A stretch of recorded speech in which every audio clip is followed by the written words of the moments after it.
안녕하세요. 조철희 박사 통통통 시간이 왔습니다. 자, 이번 시간에는요. 야, 요즘 공항이 기능이 마비될 정도로 비행기가 너무 없습니다. 텅텅 비었습니다. 항만은 어떨까요? 그래도 항만은 좀 낫습니다. 선박이 들어와서 하니까요. 자, 이번 시간에는요. 제가 국제 간의 공항 항만 스톱 상태 언제까지 갈까? 한번 정리해 보겠습니다. 저는요, 글로벌 30 올해 1년, 2년 됐을 것 같습니다. 글로벌 30년 이상 경험하면서요, 비행기도 참 많이 탔습니다. 뭐, 제 개인적인 사견이지만은 한 2,300번 비행기 탔나요? 뭐, 자, 프로펠러가 있는 헬리콥터부터 150인승, 300인승, 뭐, 500인승, 짬보 비행기까지 자석은 뭐 1등석부터 비즈니스부터 에코노미서부터 심지어는 이렇게 해갖고, 최저 작은 비행기까지 다 타봤는데요. 거기서 뭐예요? 비행기가 지금 움직여야 되는데 비행기를 움직여야 제가 한번 얘기하겠습니다. 공항과 항만을 설명하면서 전 세계에는 200개국이 있습니다. 77억 명 이상이 살고 있는데요. 우리가 해외를 날 때 뭐 하죠? 사람과 화물이 움직입니다. 그래서 제가 사람 패신저, 화물은 에어 카고를 통해서 이동합니다. 그래서 사람이 이동할 때는 보통 장거리는 비행기, 선박, 심지어는 뭐 선박은 크루즈, 유람선 다양한 게 있고요. 그 다음에 현지에 도착하면은 그래 시베리아 철도 9,289km 가든지 아니면 유럽 철도를 가든지 캐나다의 철도 가든지 이게 다 철도를 이용하든지 아니면 현지에 도착해서 뭐 렌터카를 해서 우리가 자동차를 이용하든지 합니다. 화물 같은 경우는 카고라 그래갖고 컨테이너 그 다음에 뭐 그래요 저기 LNG선 그 다음 곡물을 한뜻 벌그선 이런 것들을 통해서 이제 다 항만에 정박해갖고 이제 해외로 이동하거든요. 근데 이제 우리가 요즘 스톱된 비행기 한번 볼까요? 항공사는 큰 항공사가 있지만은 비행기를 만드는 회사가 두 개 있다 있죠. 자, 영국의 유럽의 에어버스, 미국의 보잉. 이 두 회사가 이제 라이벌 하다가 뭐 사고가 있었고 뭐 서로 경쟁했는데 어찌 난리 났어요. 지금 제가 얘기합니다. 미국도 지금 보잉에다가 지금 자국제 지원금을 넣어야 된다니까 나오고 에어버스도 그렇고 뭐냐? 결국은 중요한 건 비행기를 만들어서 생산해 갖고 투입을 해야 되는데 기존의 비행기가 지금 플라잉을 못 하고 있어요. 다 기류량이 멈춰 있어요. 이동을 못하니까. 그러니까 이 상태가 되다 보니까 항공사에서는 뭐 한 올해 벌써 2월, 3월부터 뭐죠? 파이러트, 셔라, 뭐 승무원, 뭐 근데 여기에 여러분들한테 전 세계 한번 내가 항공사 한번 생각나는 거 한번 딱 해볼게요. 미국만 해도 뭐죠? UA, 아메리카 에어라인, 델타 항공부터 쭉 있죠. 그 외 영국 브리티시부터 캐나다, 카나디언, 프랑스, 에어 프랑스, 뭐 그 다음에 다양한 물론 이제 일본 같은 경우는 잘 ANA가 있고요. 우리나라 뭐죠? 자, 대한항공, 아시아나, 그 다음에 LCC, 저가항공이 쭉 있잖아요. 뭐, 진에어, 그 다음에 뭐가 있죠? TAA, 에어부산, 뭐, 에어서울 다 있지 않습니까? 근데 이 항공 비행기가 멈추다 보니까부터 사람이 이동을 못해요. 그럼 어떡하죠? 면세점에 와서 물건을 사야 돼. 저도 이제 옛날에 비행기 많이 타다 보면 이제 면세점을 많이 이용한 고객이었는데, 저 같은 경우도 올해 비행기 한 번도 못 탔습니다. 지금 한 5번 이상을 해외에 나가야 되는데 못 나. 왜냐 요즘 또 비행기 타면 뭐죠? 들어오면 또 2주간 격리를 해야 돼요. 자가격리. 제가 이제 주변에서 자가격리하는 사람들은 이제 어떤 전화라든가 통신을 통해서 얘기를 들어보니까요. 한 곳에 있는 자가격리 장소를 이동하지 않는 게 이게 아주 쉬운 게 아니라고 하더라고요. 이게 이제 극한적인 이동해갖고 2주 동안은 이제 자신을 저기 하고 남한테 저기해서 이제 서로 한 곳에 있는 게 맞는데 이 상황이 계속 지금 지속되고 있습니다. 그러다 보니까 사람이 이동할 점은 화물이 이동하는 게 있습니다. 이걸 다 에어 카고인데요. 대표적으로 국제 특송이라고 그래갖고 전 세계 미국 비행기입니다. UPS, 페덱스, 자 독일 DHL, 그 다음에 네덜란드 TNT. 그러니까 전 세계에는 이제 에어 카고에서 화물 간에 이동을 하는데 보통 UPS나 페덱스, DHL도 보면은 평균적으로 비행기가 600에서 700기가 있어요. 그래서 전 세계 200개 이상이 되는 노선에 자기네가 물량을 실으면 물량을 에어 카고를 통해서 비행기가 플라이하면서 갖다 주거든요. 근데 요즘 어떻죠? 사람이 못 움직여 화물도 양이 생산 공장이라든가 여기서 많이 양이 줄다 보니까 이게 하나가 나와야 되는데 하나가 못 나올 때 우리는 컨솔이라고 그래요. 전문용어로 몇 개를 모아갖고 한 해 3톤짜리에 ULD에다 실어갖고 이걸 갖다 올리는데 결국 이런 물량들이 지금 줄고 있다는 얘기입니다. 결국은 비행기에 사람도 줄어요, 항공사도 줄어요, 거기에 관련된 파급, 관련 인력도 다 줄어. 그러니까 이 상황이 계속 줄다 보니까 요즘 면세점도 난리가 났습니다. 제가 이제 여기서 잠깐 참고로 얘기하면요.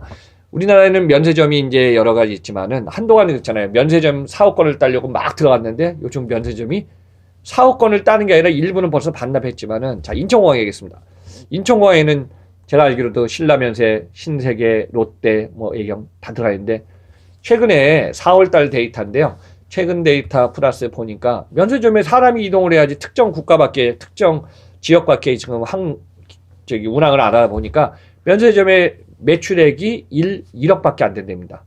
그래서 뭐 면세점이 몇 군데가 있는데 각 일을 하면 뭐예요? 한 달 다 해야 100억도 안 되거든요. 근데 얼마요? 임대료 같은 게 뭐 840억이 됩니다. 한 달 임대료가. 그러니까 이 많은 걸 갖다 옛날에 이제 관광객이 많을 때 괜찮은데 요즘 그 정도로 최근에 관광객의 수요가 지금 거의 텅텅 빈 상태이기 때문에 이게 지금 쉽지 않아요. 여기는 이제 글로벌의 공급망이 줄다 보니까 연결이 안 되다 보니까 사람, 화물, 이 완성일수라든가 재고 납품일수를 못 맞추는 상황이 계속 지금 벌어지고 있습니다. 그래서 현 상황에서는 갈수록 불확실성이 커지고요. 기업의 생산 공장의 가동률은 계속 떨어질 것이고 자동화에 투입되든지 아니면 인력을 투입해야 되는데 인력 투입이 지역에 따라서는 아직까지 정상화 되지 않았기 때문에 이게 원활하게 돌아가지 않습니다. 그래서 이제 글로벌에서는 가장 중요한 게 뭐냐면요. 영어의 전문 용어로 흐름이라는 게 있습니다. 플로우. 흐름이 일정하게 크든 작든 간에 멈추지 않고 갈 때는 연결이 되는데 흐름이 일시적으로 어느 중간에 스톱이 돼버리면 여기에서 과부하 걸리기 시작합니다. 그래서 이제 이런 스톱 상태가 글로벌 비즈니스에서 계속 지금 나오는 상태가 아닌가 지금 보고 있습니다. 그러다 보니까 소비자들은요. 결국 뭐예요? 국내 시장에 국한되다 보니까 소비자의 선택폭이 제한적으로 돼 있고요.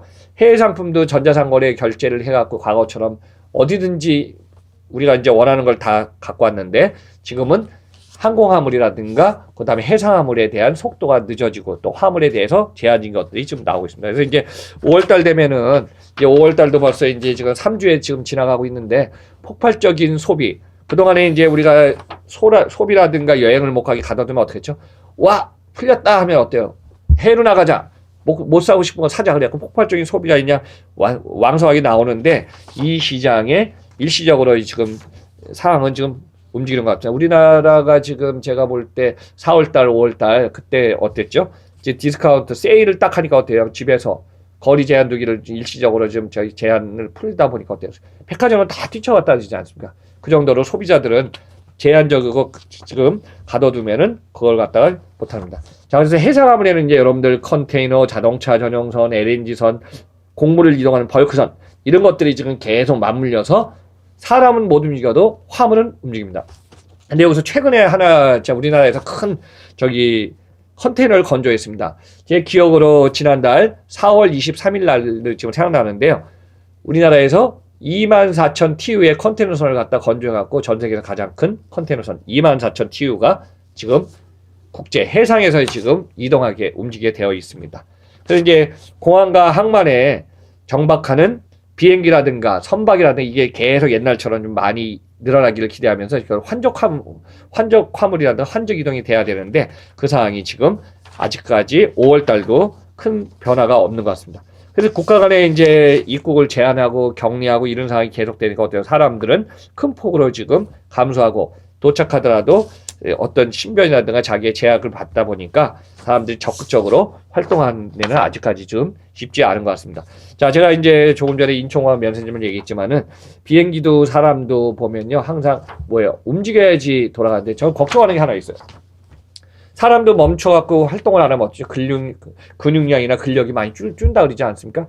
비행기 같은 경우 그래요. 그 전 세계를 돌아다니면서 2-3시간 스테이 했다가 지금 플라잉하고 막 비행기의 어떤 C의 캐빈 어텐던트나 파이러트들도 스케줄링이 있잖아요. 어느 나라 갔다 돌아왔다 또 어느 나라 갔다 이게 있는데 그 상황에서 비행기가 하니까 어때요?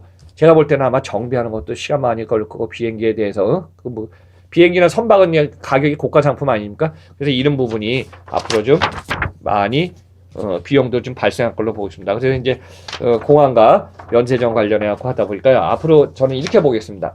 우리의 라이프 스타일이 어떻게 변하냐면요. 야, 해외 나오고 싶은데 못 나가. 소통과 협력하고 싶은데. 이거예요. 전자상거래, 온라인, 전화, 게임. 그래서 요즘은 가장 돈 버는 산업군이 어디냐면은 집에서 있으면서 온라인 통화하고 집에서 있으면서 물건 사고 이런 사업들이 계속 커지다 보니까 오히려 진짜 강연하고 이런 얘기하면 저 자신도 조철의 박사도요. 초청 강연을 많이 했고, 지금까지 뭐, 과거 보니까 제가 뭐 칼럼도 많이 썼고, 강연도 한 2,000번이 뭐예요. 한 꽤 많이 다녔거든요. 근데 저 같은 경우도 지금 기업 강연이라든가 관련된 강연이 확 줄었습니다. 그건 뭐예요? 뭐 컨설팅하고 자문하는 역할을 많이 했기 때문에. 근데 그걸 어쩔 수 없는 게 뭐냐면, 지금 상황은 소중한 자신을 지킬 수밖에 없기 때문에 당분간은 저도 이게 빨리 좀 회복됩니다. 강연, 공연, 이벤트, 문화행사, 리조트 관련된 항공사, 여행사, 호텔, 숙박, 리조트. 제가 아는 지인도 진짜 그 여행사라든가 항공 관련 일을 하는데요. 최근에 뭐 몇 달 동안 결국은 뭐예요, 이게 회에 이게 안 되다 보니까 참 힘들었는데 이분은 또 프로젝트를 좀 움직이는 게 있어갖고 앞으로 이게 진정되면은 차세대 비즈니스 네트워크 프로젝트를 지금 구상하고 있더라고요. 그래서 이제 여러분들 그런 것도 좋은 아이디어인 것 같습니다. 그러다 보니까 저는 가면 갈수록요, 이번에 코로나를 포함해서 현상이 앞으로 1인 생존 시대로 좀 변할 것 같습니다. 그래서 기본적인 생활 패턴을 유지해야 되고요. 최저 임금이 아니라 최저 기본적인 생활 수단이 있어서 먹는 거든 생활하는 거든 그렇게 옛날처럼 뭐 사치스럽고 웰빙이고 고가 상품이 아니더라도 우리가 의식주에서 중요한 뭐죠? 안전하고 안심하고 먹을 수 있고 할 수 있는 것만 우리가 지금 일단은 해야 될 것 같습니다. 그러다 보니까 최근에 전자상거래가 폭증했다 여러분들 아시죠? 택배 물량이 급증하고 여기에서 물건이 나가는 회전율 싸움인데 저는 2에서 3회전 정도로 지금 회전율이 높아지고요. 온라인 주문이 폭증하다 보니까 집 안에서 있는 뭐 상품들 주문하면 집 앞에까지 갖다 주는 모든 상품들이 커집니다. 자, 여기서 이제 그 얘기 마무리하겠습니다. 미국에서 뭐 아마존이나 월마트나 마켓컬리 우리나라 같은 기업들도 있지만은 아마존은 주가가 한동안은 뭐 하다가 일시적으로 했지만 전 세계에서 이제 주가가 가장 높기로 유명한 아마존의 주가는 지금 1분기가 지나더라도 주가는 오히려 더 성장을 했습니다. 그건 뭐냐? 그만큼 기업의 가치는 소비자나 선택이 커지면 올라갈 수 있듯이 아마존은 전 세계에서 전자상거래 하면서 비대면 접촉도 할 수 있는 그런 비즈니스를 리더기로 잘 갔기 때문에 아마존 비즈니스는 계속 좀 커질 걸로 보고 있습니다. 그래서 이제 앞으로 이런 상황이 우리 생활에서 공항과 항만 관련돼서 우리 사람과 화물이 이동할 때 좀 더 원활하게 움직여서 우리가 원하는 상품을 주문하면 항상 집 앞에 나오는 그런 시대가 다시 오기를 바라면서 자, 오늘 조철희 박사 통통통 마치겠습니다. 여러분들 코로나를 빨리 없어지길 바라면서 우리 비행기 타고 해외로 배 타고 해외로 나갑시다. 감사합니다.